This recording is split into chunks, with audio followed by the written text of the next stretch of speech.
প্রধান উপদেষ্টা ত্রাণ তহবিলে ২৪ লাখ টাকার অনুদান গ্রহণ করেছেন দুর্যোগ ব্যবস্থাপনা ও ত্রাণ উপদেষ্টা ফারুকী আজম। নোয়াখালীর একটি কবরস্থান থেকে ৫টি রাইফেল ও একটি এলজি উদ্ধার করেছে লক্ষ্মীপুর চন্দ্রগঞ্জের থানা পুলিশ। মহান বিজয়ের মাসকে স্বাগত জানিয়েছে এনসিপির বিজয় রিকশা র্যালি। কক্সবাজার ৪ আসনে শনিবার বিকেলে জামায়াত প্রার্থীর পক্ষে নামলেন বিএনপির প্রার্থী।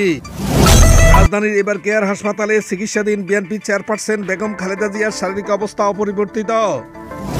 রংপুরে তারাগঞ্জে এক মুক্তিযোদ্ধা ও তার স্ত্রীকে হত্যার ঘটনা ঘটেছে। শনিবার দিবাগত রাত্রে কুরসা ইউনিয়নের উত্তর রহিমপুর এলাকায় এই ঘটনা ঘটে।